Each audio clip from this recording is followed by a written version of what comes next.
지금 살고 계신 아파트가 15년 후에 유령단지가 된다면 믿으시겠습니까? 아마 속으로 이렇게 생각하실 겁니다. 무슨 소리야? 내 아파트가 유령단지가 돼? 서울 한복판인데. 말도 안 되는 소리 하지 마. 그런데 제 말을 오해하지 마세요. 이건 지방 소도시 이야기가 아닙니다. 서울 근교 1지 신도시, 여러분이 살고 계신 바로 그 아파트 이야기입니다. 놀랍게도 그런 미래가 실제로 다가오고 있습니다. 이 대한민국 아파트의 69%가 지은 지 30년이 넘은 노후주택이 됩니다. 10채 중 7채가 낡은 아파트가 되는 겁니다. 재건축은 막혀있고 관리비는 치솟고 젊은 사람들은 떠나갑니다. 남는 건 떠나지 못한 사람들 뿐입니다. 더 충격적인 건 이겁니다. 지금 이 순간에도 30대 젊은이들은 영끌해서 아파트를 사고 있습니다. 아파트를 가장 많이 매수하는 세대가 바로 30대입니다. 부모님 세대가 아파트는 무조건 오른다고 말씀하셨으니까요. 그 믿음을 의심 없이 따르고 있는 겁니다. 그런데 질문 하나 드리겠습니다. 여러분이 지금 사시는 아파트 지은 지 몇 년 됐습니까? 10년? 20년? 30년? 재건축 가능성은 확인해 보셨습니까? 용적률이 얼마인지 아십니까? 답이 안 나온다면 위험합니다. 오늘 우리 세대 경제학에서는 아파트 공화국이 어떻게 만들어졌는지, 왜 그 꿈이 악몽으로 바뀌고 있는지, 그리고 15년 후 여러분의 아파트가 어떻게 될 수 있는지 깊이 있게 이야기해 드리겠습니다. 이 영상을 끝까지 보시면 여러분의 부동산 판단이 완전히 달라질 겁니다. 이야기는 1970년대로 거슬러 올라갑니다. 그 시절 아파트는 낯섦이었습니다. 그리고 꿈이었습니다. 단칸방을 벗어나 가족이 함께 살 수 있는 공간, 현대화의 상징, 더 나은 삶을 향한 약속이었습니다. 당시 대한민국은 어떤 모습이었을까요? 서울 변두리에는 판잣집이 질비했습니다. 화장실은 공동이었고 겨울이면 연탄가스 사고가 끊이지 않았습니다. 방 한 칸에 온 가족이 모여 살았습니다.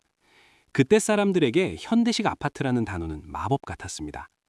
마포의 현대식 아파트가 처음 세워졌을 때 사람들은 환호했습니다. 6층짜리 현대식 건물, 수세식 화장실, 입식 부엌, 온수가 나오는 욕실. 지금은 당연한 것들이 그때는 혁명이었습니다. 전문가들은 이렇게 설명합니다. 아파트는 좁은 국토를 효율적으로 활용하고 규격화된 설계를 통해서 저렴하게 공급할 수 있으니까 최적의 해결책으로 접근하게 된 거죠. 숫자로 보면 명확해집니다. 50년 전 아파트 비율은 고작 1.9%에 불과했습니다. 100채 중 2채도 안 됐던 겁니다. 지금은 65%입니다. 34배가 증가했습니다. 세계 어느 나라에서도 찾아보기 힘든 아파트 편식 사회가 된 겁니다. 1990년대 초를 기억하십니까? 일산, 분당, 평촌, 산본, 중동, 1기 신도시가 개발됐습니다. 10층 이상 새 아파트가 들어서며 자녀를 가진 30, 40대 부부들이 대거 입주했습니다. 당시 뉴스에 나온 한 주부의 인터뷰가 있습니다. 결혼한 지 15년 만에 집 하나 장만할 거 보니까 참 기쁘고 애들한테 방 하나 줄 수 있고 공부하게 해줄 수 있다는 게 엄마로서 기쁘고 새 집으로 이사 오니까 좋아요. 보셨습니까? 그때 아파트는 단순한 주거 공간이 아니었습니다. 중산층의 상징이었고 자녀 교육의 희망이었고 더 나은 미래의 증거였습니다. 아이들은 넓은 놀이터에서 뛰어놀았습니다. 학교는 학생들로 넘쳐났습니다. 상가는 활기가 넘쳤습니다. 젊은 부부들이 유모차를 끌고 단지를 산책했습니다. 그때는 정말 아름다운 시대였습니다. 아파트가 곧 희망이었던 시대였습니다. 그런데 2010년대부터 이상한 조짐이 보이기 시작했습니다. 일산 신도시의 한 초등학교를 가봤습니다. 교장 선생님이 말씀하셨습니다. 학급수가 15개 학급 정도는 평균 됐던 걸로 알고 있습니다. 저희 애들도 있었으니까요. 현재는 2학급 정도로 알고 있습니다. 15개에서 2개로 87%가 사라진 겁니다. 무슨 일이 벌어진 걸까요? 성장한 자녀들이 떠났습니다.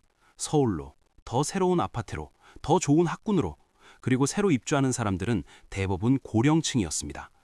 젊은 부부들은 이 동네를 선택하지 않았습니다. 30년 된 구축 아파트보다는 새 아파트를 원했으니까요. 숫자로 보면 더 명확합니다. 15년 전과 비교하면 20세 미만 인구는 급감했고 60세 이상은 급증했습니다. 인구 피라미드가 완전히 뒤집어진 겁니다. 인구 구성이 변하면서 거리 풍경도 바뀌었습니다. 같은 거리인데 18년 전 그 많던 젊은이들은 사라졌습니다. 학원가였던 곳에 요양원이 들어섰습니다.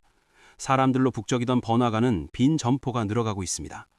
상가는 요양원과 병원으로 채워지기 시작했습니다. 카페는 문을 닫고 경로당이 생겼습니다. 활기 넘치던 신도시가 조용한 실버타운으로 변해가고 있었습니다. 사람들은 이렇게 말했습니다. 괜찮아. 재건축하면 되지 않나? 헌집 주고 새 집 받으면 되잖아. 둔촌 주공처럼 새 아파트로 다시 태어나면 젊은 사람들도 다시 올 거야. 하지만 그 계산이 틀렸다는 걸 아무도 몰랐습니다. 재건축이라는 마법의 카드가 더 이상 작동하지 않는다는 것을 말입니다. 첫 번째 원인은 재건축의 경제성이 무너졌다는 겁니다. 과거에는 어땠을까요? 5층짜리 저층 아파트를 허물고 25층짜리 고층 아파트를 지었습니다. 원래 100세대였던 단지가 500세대가 됐습니다. 추가된 400세대를 분양해서 공사비를 충당하고도 남았습니다. 주민들은 분담금을 내기는커녕 오히려 돈을 받는 경우도 있었습니다. 그래서 재건축은 황금알을 낳는 거위였습니다. 로또 당첨이라는 말이 나올 정도였죠. 그런데 지금은 상황이 완전히 다릅니다. 전문가는 이렇게 설명합니다. 다 재건축할 수는 없잖아요. 모든 데를 다 용적률을 막 주어서 고층 아파트를 짓고 이거 자체가 불가능하기도 하고 재건축 자체가 지금 수익성이 되게 떨어져요. 왜냐면 저층 단지들은 이미 다 끝냈고 중층 200% 용적률, 요런 데들은 사실 수익성이 별로 안 나오거든요. 숫자로 보면 명확해집니다. 용적률 100%짜리 5층 아파트를 300%로 올리면 세대수가 3배가 됩니다. 2배 늘어난 세대를 분양해서 이익을 냅니다. 그런데 용적률 200%짜리 15층 아파트를 300%로 올리면 세대수가 1.5배밖에 안 됩니다. 0.5배 늘어난 세대로는 공사비도 못 뽑습니다. 쉽게 비유하면 이렇습니다. 2층짜리 집을 10층으로 올리면 8층분의 이익이 생깁니다. 그런데 10층짜리 집을 15층으로 올리면 5층분밖에 안 됩니다. 공사비는 더 들고 이익은 적어지는 거죠. 게다가 15층을 20층으로 올리면 이익은 더 쪼그라듭니다. 서울 상계동에 40년 넘은 아파트들이 재건축을 추진하고 있습니다. 그런데 현실은 어떨까요? 한 주민이 말합니다. 30평형대로 갔을 때 어쨌든 6억, 7억 이렇게 얘기를 했었으니까요. 6억, 7억 원의 분담금, 이 돈을 낼 수 있는 사람이 얼마나 될까요? 예전에 있으신 분들은 그냥 뭐 이렇게 살지 그 많은 돈을 주고 굳이 뭐 그러냐 그렇게 생각을 하시는 분들도 계시는 것 같더라고요. 워낙 세대가 많아요. 조합원들 다 뜻을 맞추기 쉽지 않은 그런 게 있고요. 40년 전부터 쭉 이곳에 살았다는 한 어르신은 이렇게 말씀하셨습니다. 저 같은 할매가 뭐 돈이 있습니까? 그냥 갖고 있는 거죠. 만약에 결정이 되면 팔아서 저 시골 같은 데로 이사를 가든지. 보셨습니까? 재건축이 되면 떠나야 하는 사람들이 생기는 겁니다. 평생 살던 동네에서 쫓겨나는 거죠. 두 번째 원인은 공사비가 천정부지로 치솟았다는 겁니다. 건설업계 관계자의 말을 들어보겠습니다. 인건비 상승, 특히 재료비가 있죠. 상당히 높습니다. 지금 한 30% 정도가 재료비가 상승되어 있는데요. 30% 상승, 이게 무슨 의미일까요? 10년 전에 재건축 사업성을 계산할 때 공사비가 평당 500만 원이었다고 칩시다. 지금은 650만 원입니다. 1000세대 아파트를 짓는데 1,500억 원 들던 게 1,950억 원이 듭니다. 450억 원이 더 필요한 겁니다. 이 450억 원은 누가 부담할까요? 조합원들이 부담합니다. 1000세대로 나누면 세대당 4,500만 원씩 추가 부담입니다. 전문가는 이렇게 설명합니다. 옛날 값의 가격에 의해서 재건축을 하려다 보니까 결국은 사업성이 악화가 되니까 남는 게 없는 거죠. 그러니까 이러한 부분에서 부담금이 많아지고 공사비가 높아지고. 쉽게 비유하면 이렇습니다. 10년 전에 짜장면이 5,000원이었는데 지금은 8,000원입니다. 그런데 재건축 사업 계획은 아직도 짜장면 5,000원 기준으로 짜여 있는 겁니다. 당연히 계산이 안 맞죠. 더 심각한 문제가 있습니다. 공사비는 계속 오르고 있습니다. 올해 계산한 분담금이 내년에는 더 늘어납니다. 재건축 사업이 지연될수록 분담금은 눈덩이처럼 불어납니다. 둔촌 주공 아파트 사례를 보겠습니다. 서울 대단지 아파트의 표준처럼 여겨졌던 곳입니다. 재건축 논의가 시작된 게 언제인지 아십니까? 2000년대 초반입니다. 완공된 건 2023년 말입니다. 20년이 넘게 걸렸습니다. 그 사이에 무슨 일이 있었을까요? 수많은 갈등, 공사 중단, 분담금 증가. 처음에 계산했던 것보다 훨씬 많은 돈을 내야 했습니다. 중간에 포기하고 떠난 조합원들도 있었습니다. 결국 12,000세대가 사는 대단지 고층 아파트로 다시 태어났지만 그 과정은 결코 순탄하지 않았습니다. 그리고 둔촌주공은 그나마 성공한 케이스입니다. 사업성이 좋았으니까요. 다른 아파트들은 이마저도 어렵습니다. 세 번째 원인은 용적률의 물리적 한계입니다. 용적률이 뭔지 간단히 설명드리겠습니다. 땅 면적 대비 건물 연면적의 비율입니다. 100평 땅의 용적률 200%면 200평까지 지을 수 있습니다. 5층짜리로 지으면 한 층에 40평씩, 10층짜리로 지으면 한 층에 20평씩 되는 거죠. 문제는 용적률을 무한대로 올릴 수 없다는 겁니다. 전문가는 이렇게 경고합니다. 그게 아찔한 문제죠. 용적률이 300%가 되지 않는 그 아파트 단지에서 재건축이 끝나면 더 이상 재건축을 하기가 어려울 수 있어요. 무한대로 올릴 수 없으니까요. 그죠? 지금 한 35층 아파트를 100층으로 올릴 수 없잖아요. 쉽게 비유하면 이렇습니다. 땅이라는 그릇에 물을 계속 부을 수 없습니다. 어느 순간 넘쳐 흐르거든요. 지금 대한민국 아파트들이 그 한계점에 도달하고 있는 겁니다. 1기 신도시 아파트들의 평균 얼마인지 아십니까? 대부분 180에서 220% 수준입니다. 이걸 300%로 올려봤자 1.5배밖에 안 됩니다. 사업성이 안 나오는 겁니다. 그러면 400%, 500%로 올리면 되지 않느냐고요? 주거 환경이 망가집니다. 일조권이 사라집니다. 동간 거리가 좁아집니다. 주차장이 부족해집니다. 도시 미관이 흉물이 됩니다. 그래서 정부도 용적률을 무작정 올려주지 않습니다. 둔촌주공에서 나고 자란 이인규 작가는 새로 지어진 아파트를 보고 이렇게 말했습니다. 낯설죠. 많이 낯선데 어떤 점이 가장 낯서냐면 일단 너무 높아져서. 그 전에는 진짜 하늘이 되게 잘 보이는 그런 나지막한 아파트 단지였었거든요. 지금 일단 너무 높고 저 단지 안에 가보면 하늘이 거의 안 보이더라고요. 하늘이 안 보이는 아파트. 이게 우리가 원하는 주거 환경일까요? 작가는 이렇게 덧붙였습니다. 그게 뭔가 너무 표준화된 하나의 정답만 있는 것처럼 가는 게 문제인 것 같아요. 선택할 수 있는 다양성이 아예 없는 거. 점점 아파트 비율이 늘어나는 게 계속 새로 만들어진 아파트는 다 그렇게 되고 옛날 것들도 다 아파트로 만들고 그래서 사실 답이 아파트밖에 없는 것 같은 거는 저는 문제라고 생각을 해요. 2025년 현재 상황을 정리해 보겠습니다. 대한민국 주택 중 아파트 비율 65%입니다. 지금 짓고 있는 집 10채 중 9채가 아파트입니다. 거래되는 집 또한 대부분 아파트입니다. 주택 구입 계획이 있는 사람들의 86%가 아파트를 선택하겠다고 답했습니다. 이 수치는 해마다 증가하고 있습니다. 연령이 낮을수록 아파트 구입 의향이 더 높았습니다. 실제로 2년 전부터 아파트를 가장 많이 산 연령대가 30대였습니다. 여기에 아파트를 고향으로 여기는 20대가 본격적으로 부동산 시장에 진입한다면 아파트 쏠림 현상은 더 심해질 겁니다.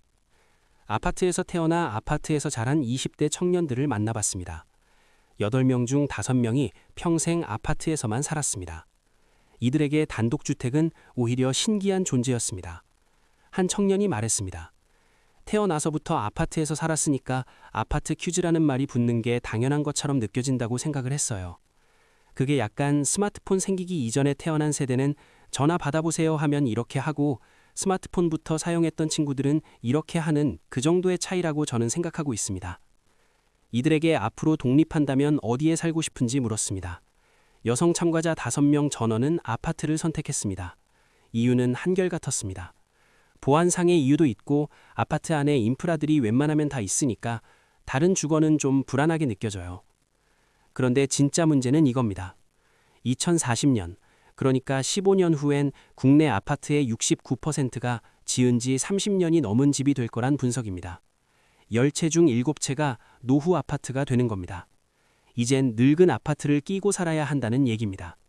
이것이 지금 우리가 마주한 현실입니다. 여기 박 과장이 있습니다. 45세 대기업 과장입니다.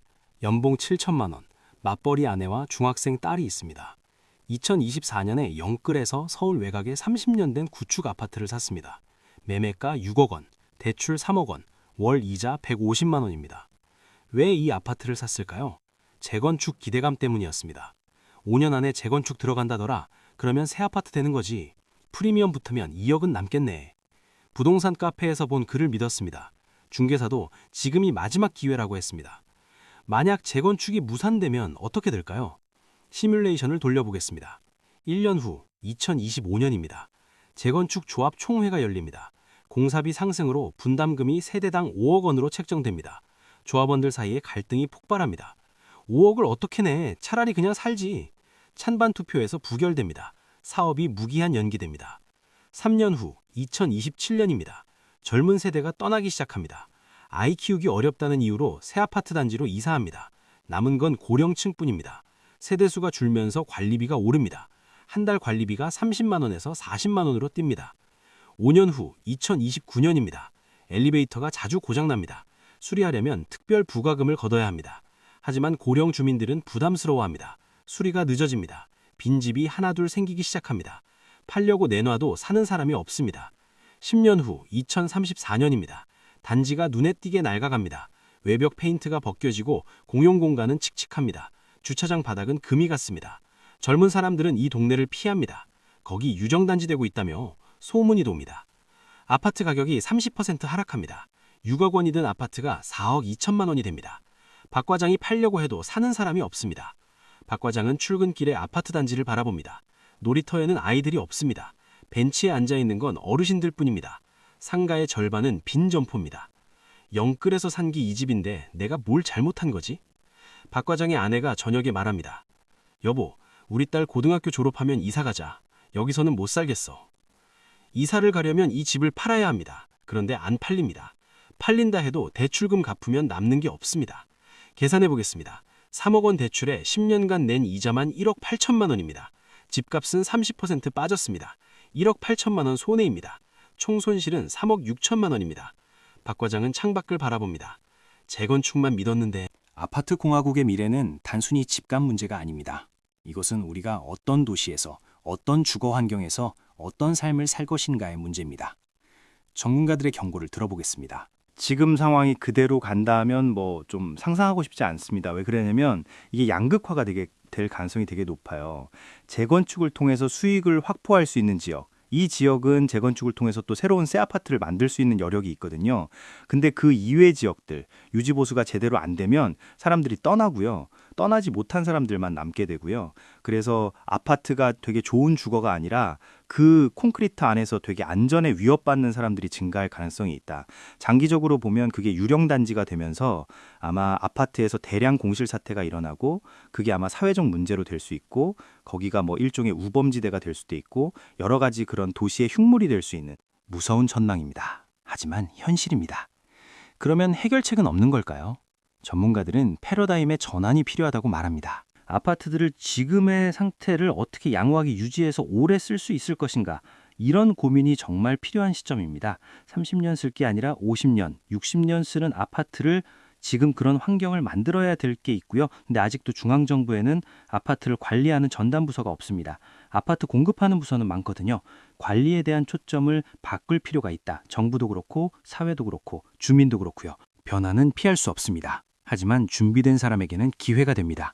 지금 당장 할 수 있는 것들이 있습니다. 첫째, 내가 사는 아파트 혹은 사려는 아파트의 용적률을 확인하세요. 200% 이상이면 재건축 수익성이 낮습니다. 둘째, 단지의 장기수선 충당금 적립 현황을 확인하세요. 적립금이 부족하면 미래에 큰 부담이 됩니다. 셋째, 해당 지역의 인구 구조 변화를 살펴보세요. 젊은 인구가 빠져나가고 있다면 위험 신호입니다. 편리와 안전, 부의 창출 수단으로서의 아파트는 꽤 합리적 선택이었습니다. 이런 개개인의 당연한 결정을 모아놓고 보니 대한민국은 어느새 아파트 공화국이 됐습니다. 이제 공화국 시민답게 우리 아파트의 미래는 괜찮은 것인지 진지하게 되물어야 할 시간입니다. 우리 세대 경제학에서는 앞으로도 여러분의 자산을 지키고 미래를 준비하는 이야기를 계속하겠습니다. 구독과 좋아요 그리고 알림 설정까지 부탁드립니다. 여러분의 생각은 어떠신지 댓글로 자유롭게 남겨주세요. 긴 시간 끝까지 들어주셔서 진심으로 감사합니다.